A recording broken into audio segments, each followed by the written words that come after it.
Good evening, everyone, and thank you for joining us this evening at our Archives Invites online series. This evening's topic is my memories of Bukit Ho Swee. We're happy to have with us today Mr. James Seah. James is the author of Blog to Express. His blog post on Bukit Ho Swee fire was handpicked by Prime Minister Hsien Loong and showcased during 2011 National Day rally. Calling himself a recycled teenager, James writes about Singapore's history through the lens of his memories and perspective. His blog features posts such as The Great Great World, school excursions in the 1950s, and tributes to the Samsui women of Singapore. Hello everyone, I'm James Seah. This is my first-person memories and stories about my childhood in Bukit Ho Swee, Kampung, where I was born in 1948. I'm now 73 years old. Many young Singaporeans today have not heard about Bukit Ho Swee. Now, let us enjoy a silent video to see what Bukit Ho Swee looked like in the past. You can see in the video a lion dance parade in the Kampung. Children in the Kampung were excited to watch the traditional Chinese lion dance. In the 1960s, in Singapore, there were very few lion dances performed by members of the martial arts associations. During Chinese New Year, the lion dances were performed for shops which businessmen expect them to bring their business good luck and more business in the new year. After the fire, I did not talk about it to my friends, schoolmates, and colleagues. When I mentioned about Bukit Ho Swee, the first thing they ask is about the fire or whether my father or brother was a gangster.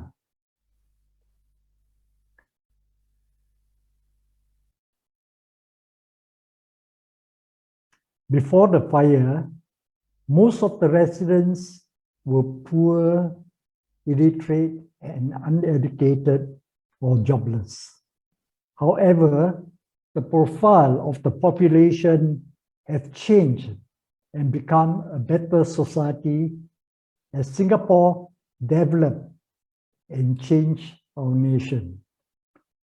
On 25th May 1961, a huge fire ripped the entire Atap and wooden settlement, leaving 16,000 people homeless. Singapore, then a British colony, became self-government that brought the People's Action Party into power, led by Prime Minister Lee Kuan Yew. He promised the fire victims would be rehoused by Housing and Development Board within 1 year. The story of how that was achieved has become part of the state-sanctioned history of Singapore and its extraordinary transformation into the ultra-modern global city-state of today. Dr. Loh Ka-Seng, a professor history lecturer at the University of Singapore, interviewed me for his book, Squatters into Citizens, the 1961 Bukit Ho Swee fire and the making of modern Singapore. He grew up in the 1970s in the one-room flat to house fire victims. He has written an absorbing and detailed social history of the fire based on oral reports. The book is structured chronologically, moving through the complex neighborhoods of the kampongs, the fire, and the immediate response to be subsequent rehousing of victims. In so doing, it presents a complex and nuanced Analyst of Singapore. The scale of the fire in Bukit Ho Swee gave the new government the opportunity to demonstrate that it could rehouse families quickly and efficiently. This was the beginning of Singapore's massive public housing programs. It is hailed as an early success of the fledgling government and an ongoing and crucial part of nation building after independence in 1965. In this scenario, the Bukit Ho Swee fire has been described as a blessing in disguise, since it cleared the slum and kick-started the public housing programs. Hsien argues that fire enabled the government to remodel the Kampung dwellers into disciplined citizens in planned housing with regular rental payments and as workers in the new industrial economy. It is used to showhouse the resilience of the fire victims who overcame hardship through the Kampung values of neighborliness, thrift, and hard work value, which the government seeks to encourage young people. I remember the words of my mother when I was young. She is not a strict mother who scolds me with long lectures. She said, "Be obedient and be respectful to your teachers and elders. Study hard in school. Otherwise, you will not have a job to earn a living and become a night soil carrier in Hokkien, Piasai. It frightens me to study hard and make sure to pass my school examinations." When I was 5 or 6 years old, my mother woke me up after midnight. I did not know what happened as I was fast asleep. Later, she told me something strange that happened. There was a loud commotion, and the adult neighbors were outside the house. A man was shouting, "Fire, fire, hey Seah, hey Seah." He later discovered that a thief had entered someone's house, and this guy attracted the attention of the neighbors to catch the thief or frighten him away. It was a trick used in the Kampung. I'd like to quote an excerpt of Prime Minister Lee Kuan Yew's National Day Rally 2011 with courtesy of the Prime Minister's office.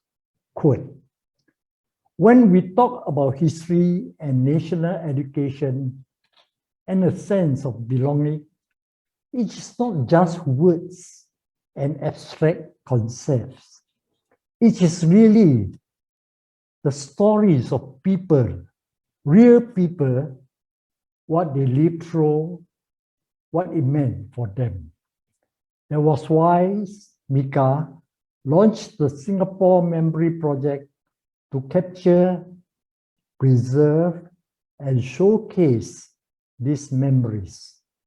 They hope to collect 5 million memories by our 50th anniversary in 2015. The stories came from anybody, any person, any community, any organization or institutions which had experienced Singapore. Together, these individual stories weave tapestry of our nation. So far, there are more than 30,000 stories, and I have not read all of them, but I just picked 2 memorable accounts to share with you. One is by Mr. James Seah, who lived through the Bukit Ho Swee fire in 1961. I read what he said and I looked up some footage and some photos of the event, and it brings back to life a very traumatic moment for this young man. There was a dark, billowing smoke in the sky. Smell was toxic. People were shouting, fire, fire, screaming, shouting. Mother and I ran as fast as we could to flee away from the burned houses. There was a dark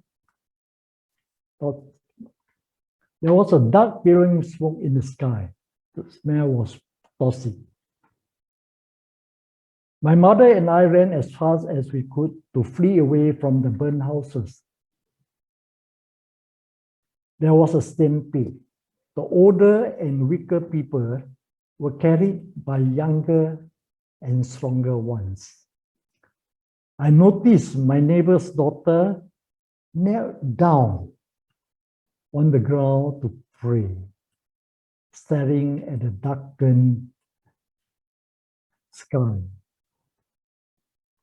They ended up in Kim Seng School. The school compound was crowded with thousands of fire victims, police, military personnel, doctors, nurses, and helpers. Tents were erected for registration of fire victims, cooking utensils to cook on the spot and supply meals. There was also milk powder for babies. My family visited the fire site and saw the shocking scene of the aftermath of the fire the following day. Within a week, my family was allocated a HDB two-room flat at Margaret Drive. That is one aspect of Singapore and how we got there, unquote. For the first time in February 1962, my family and I had the chance to live in the HDB one-room emergency flat after the Bukit Ho Swee fire on 25th May 1961. The first batch of fire victims were allocated to 5 blocks at Jalan Bukit Ho Swee, Block 1, 3, 5, 7, and 9. The rent was $20 per family per month. My family have 5 persons. There were other family members of 8 or 9 persons to sleep on double-decker beds, very crowded with little space to live in comfort and luxury. My family were rented on the 4th story. There were 6 stories on each block with 20 units on each floor with a corridor in the center to separate 10 units each side. In the middle of the block, there was a wide staircase. There was no lift. Behind the wall of the staircase, there were 6 toilets. In the flat, there was only bathroom to shower. We have to use the communal toilets shared by the tenants on each floor. Early every morning, before I went to school, I had to use the toilet. Otherwise, the toilets would be occupied and we had to queue up for the toilets. It was an unpleasant experience to live in Jalan Bukit Ho Swee.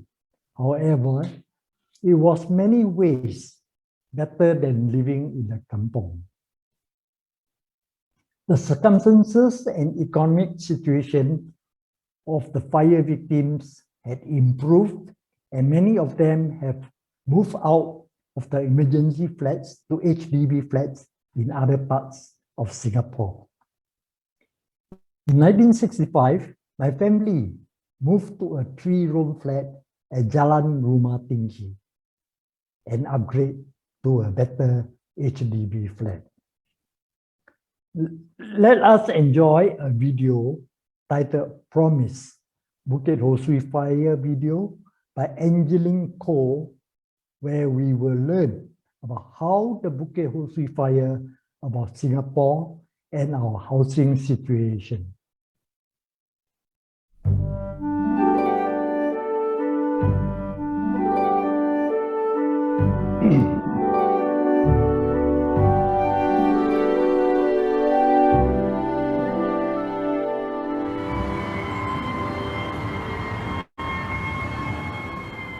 I was 11.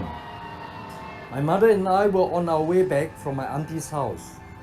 At the junction, people were running, carrying tables and chairs, pots and pans, pigs and goats. Then I saw the black smoke. People were screaming and shouting, "Fire! Fire!" My mother and I rushed home. She grabbed our birth certificates and dragged me out of the house. Kampung folks are always prepared for fire. I never saw my home again.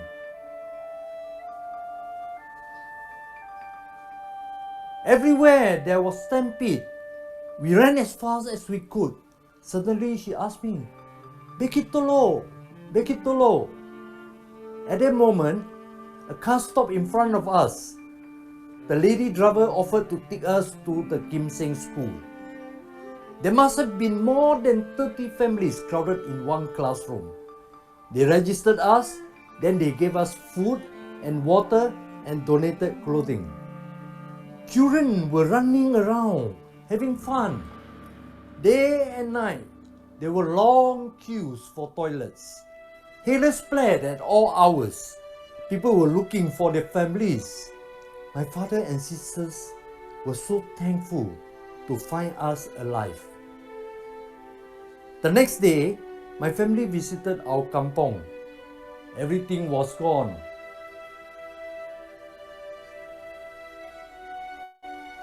I didn't know what was happening. I overheard my parents saying, "Where are we going to stay?" Prime Minister Lee Kuan Yew came to see the fire site. He said he would give us new homes within 1 year.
Now, let us listen to a song played by River Valley Primary School Band.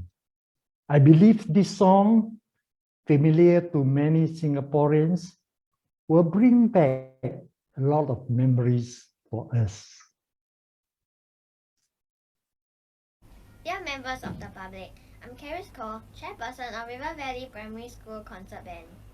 On behalf of my members, I would like to thank National Archives of Singapore for this opportunity to put up a performance for this month's Archives Invites.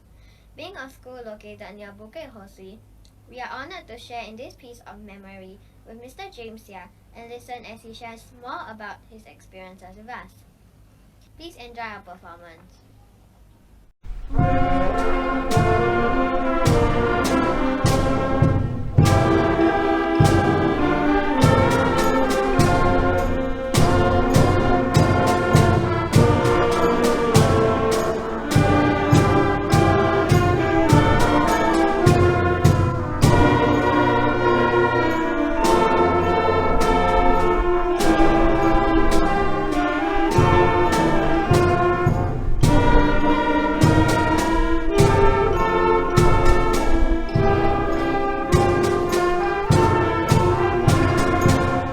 Dear members of the public, I'm Kiran, Vice Chairperson of the River Valley Primary School Concert Band.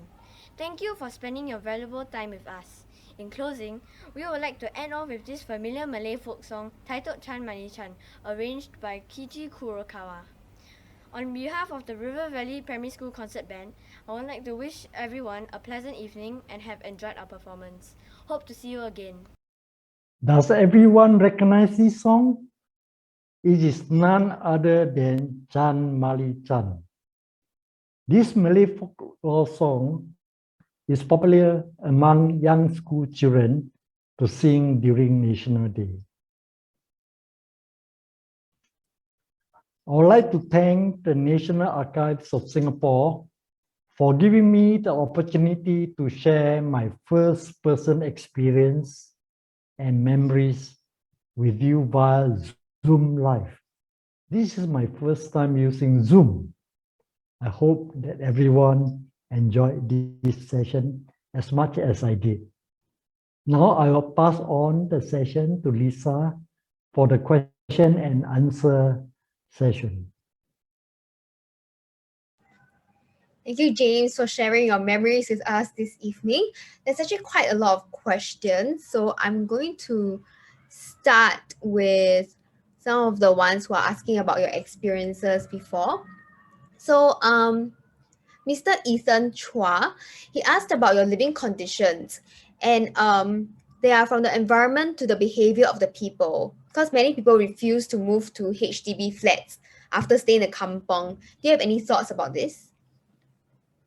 Okay, that's a very interesting question.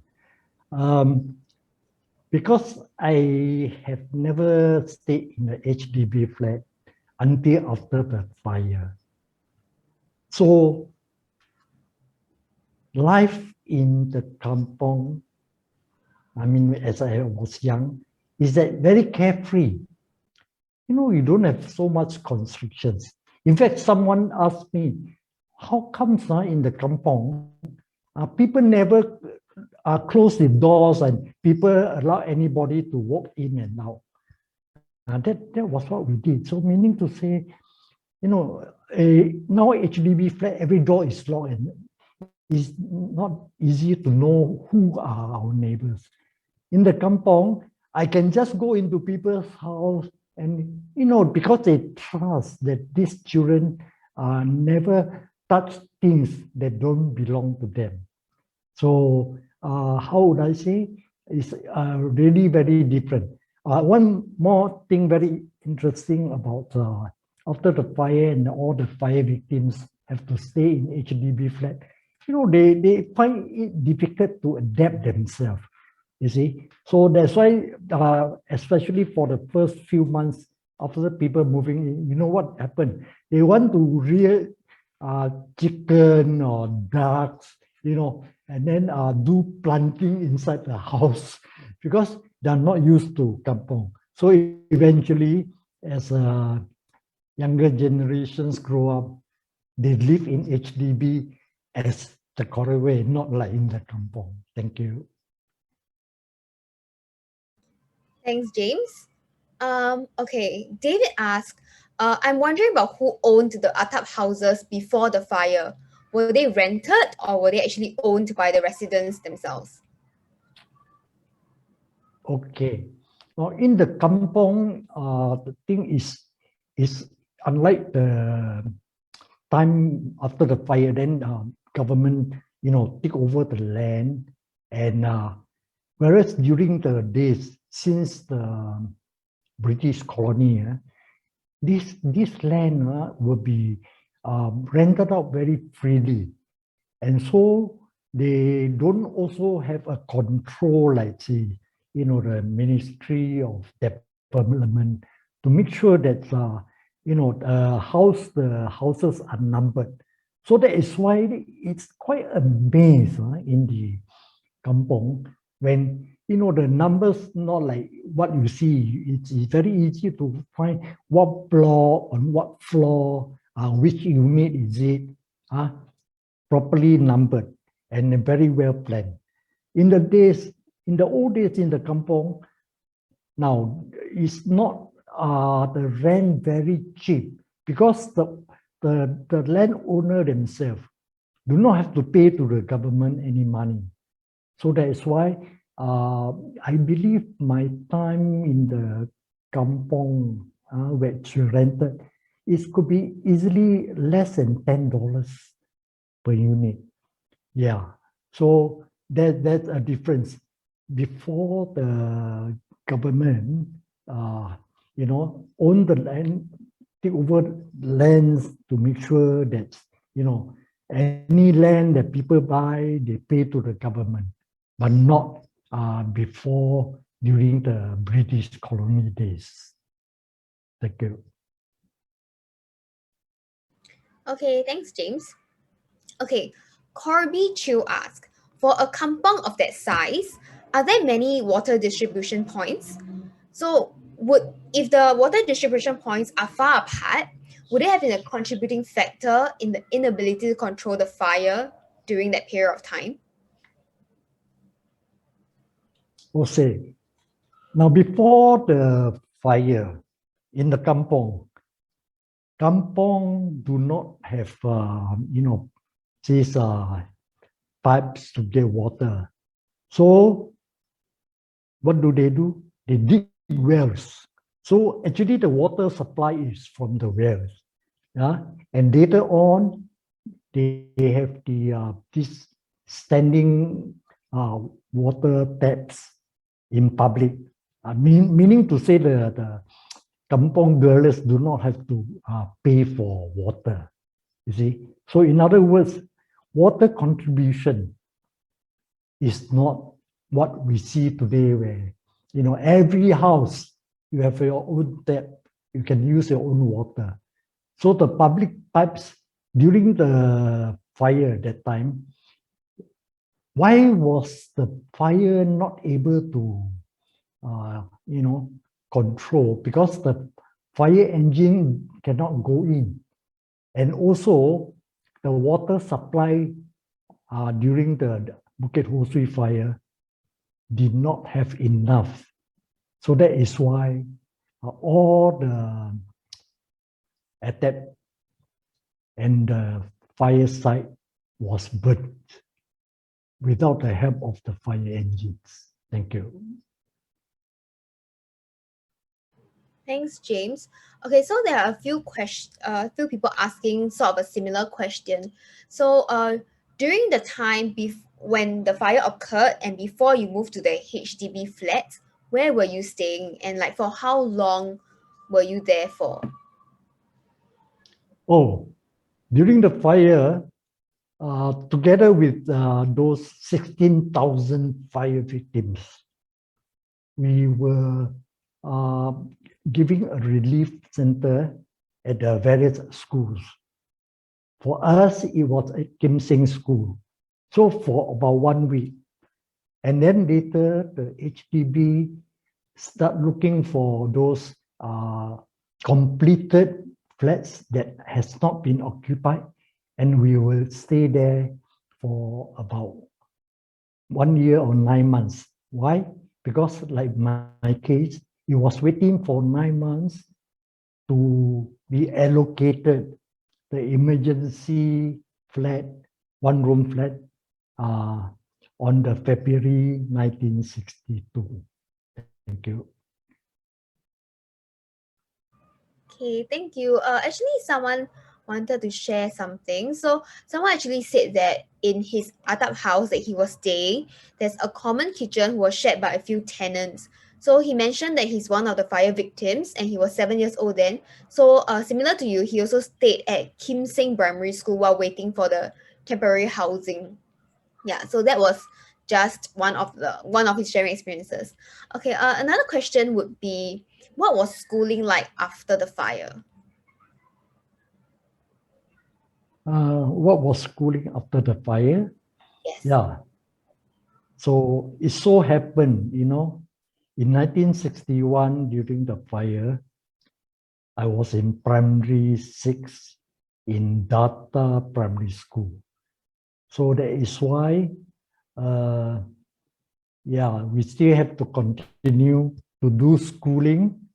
And I was lucky that in spite of the fire, I managed to pass my primary 6 primary school exam. Thank you. Okay. Quite a lot of people are interested in the sewage system. So the toilet system during your time in the kampong as well as after you move to the HDB flat. What is the greatest difference or any funny memory? So was it a bucket system or was it shared system? Do you have a private toilet, etc.? Okay. Now this one earlier part, I was saying how my mother, did not lecture me, but told me to, study hard. Otherwise, I had to be a piasai, meaning to say this night soil carrier. Now that was what actually happened, because a lot of children, I think even my these kampong friends, children have to study hard because, of course, now after what you mentioned is true. Is about the bucket system. Now, bucket system. Some of you may be able to see my blogs about the memories of smell. Now, if many young people now, I ask them, do you know what are those trucks with 32 doors and so on? It's because during the bucket system, when it was still existing, every morning, before people go to sleep, the latrines, toilets, the buckets are being carried away. So the night soil carrier bring a new one to put there, and the one that's already filled up will be taken away for storage cleaning. It's really interesting nowadays. If you talk about piasai now, no more, because actually, isn't it very lucky that in your own home you have the toilets, you just use flush, you don't have chance to smell the piasai. Thank you. Okay, we have an interesting question. I'm not really sure this will be relevant, but Juniper Hugan asks, how did activities of the secret societies affect your family life, or did it affect you at all? Do you see them around, etc.? Okay, that's right. So, in the kampong, especially for Bukit Ho Swee, now that was a time when very few people can afford to go to school, and there were fewer schools. So what happened? Without schools, the children are unable to study, and then the economy was quite bad. So, these dwellers, the kampong dwellers, if they have no job, what can they do? They just find, better way is to join the gangsters, the trade society, because they have such a name as, a hawkers. Hawkers were protected by these gangsters or the trade society. And then they will find other gangster groups, trade societies. They have trade societies like 08, 24, and whatever. So, it's really a place where, people are afraid of staying in Bukit Ho Swee Kampung because, they don't want to have gangsters. But eventually, as Singapore develop, better school, the children have a place to study. There are investors where our economy also improve. Now there are no more trade society, and the police has also become, make sure that everyone will have reports on them. Thank you. Thanks, James. So this is a relevant question to the one you answered before. So after the fire, houses were being built. But what about job opportunities for those who worked in the kampong? Were there people actually working in the kampong? Well, they do have, but I think all this is connected with our society at that time, economy situations. So as Singapore become better, there are more schools, more children to study, and most important thing, why jobs is to have the investors here, and we have to sure that if there are no factories, what would I say? Just after the 1961, it so happened that in Jurong, the industry estates start building. So how talking about citizens' jobs is actually connected with our economy and investors here to help develop Singapore. Thank you. Okay, thank you. Okay, Rodeo I'm so sorry, I can't pronounce your last name. Keblian. He asked, were there any informal or organic groups of people managing the kampong community? Okay, yes. That's something different. You see, in the kampong, normally what they find is they only have the kampong head. The kampong head who is respected, and normally they are very rich people that you see if any celebration or whatever, they are the ones to have the activities in the kampong. There's no such thing as now what we see in every constituency. And because of the community centers, and because of the community development, that in the past, the kampong did not have the type of, wholesome activities for children to learn, to play games, Like in Bukit Ho Swee, what I did, I went to the Data Community Center, read newspaper, watch TV, play those games in the community center. And that's how the community was developed. Okay, thank you. I hope that answers your question. Okay. Nian Hui Huang asks, did the various clan associations help out in any way in those days, especially after the fire? So like those Hui Guans or like different clan associations, did they step in financially or give moral support or housing, etc.? Oh, Or yes. social services? Okay. So maybe your question is about, based on Singaporean Chinese, there are the clan association.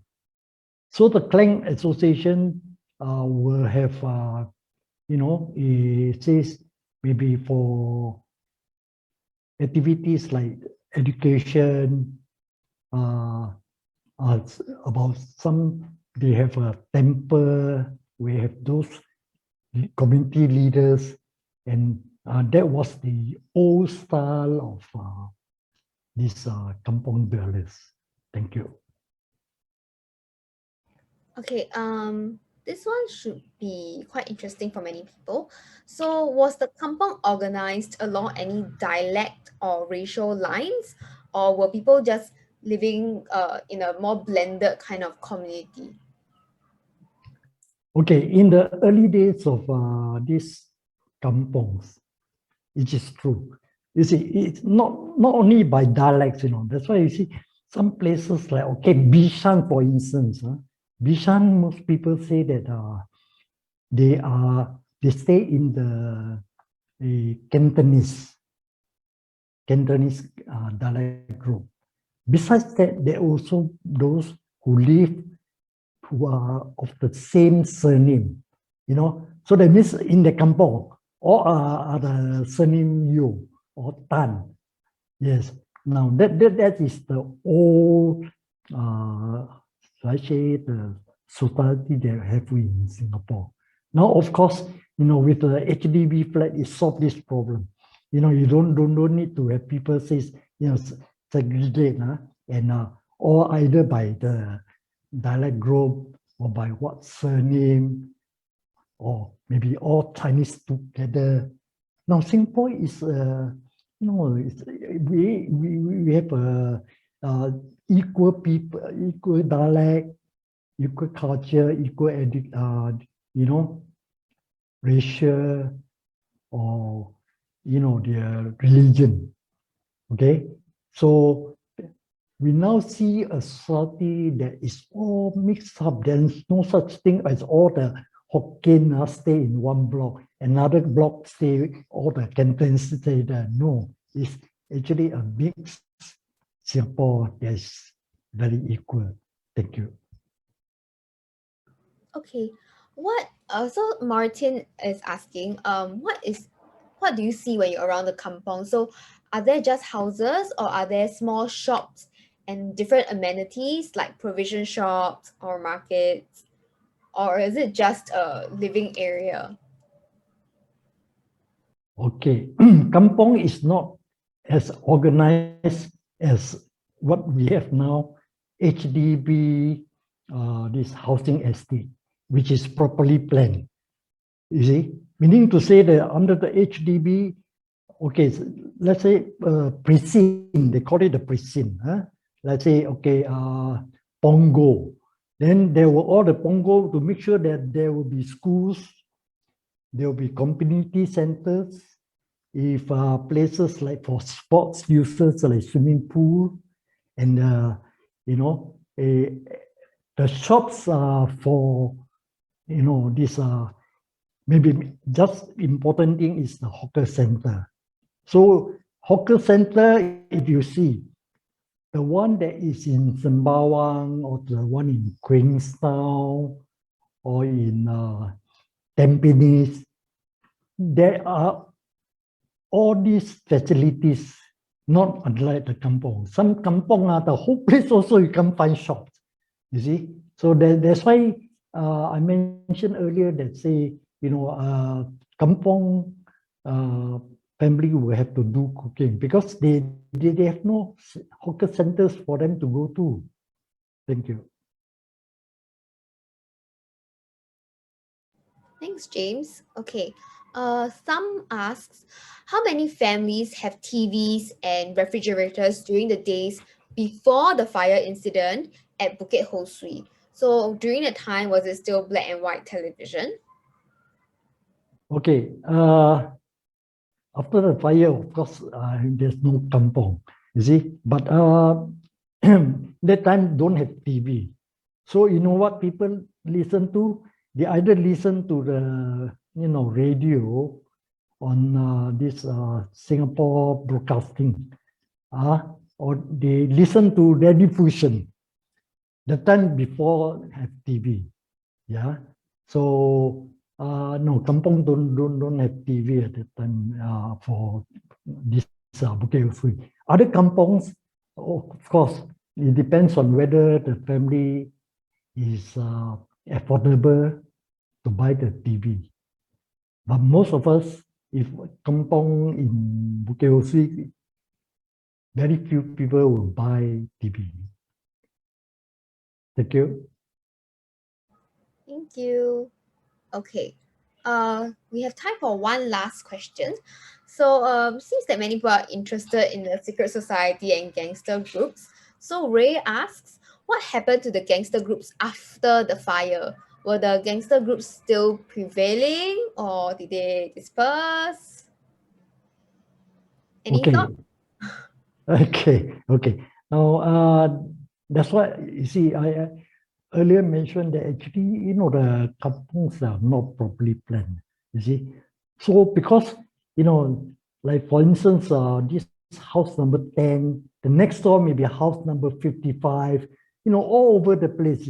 You see, because that was not under government, and the place, you see, most of these shops are just people find space. They just use wooden plank, use a tap hut or zinc hut, and it becomes the gangsters. I mean, those who are in the trade society.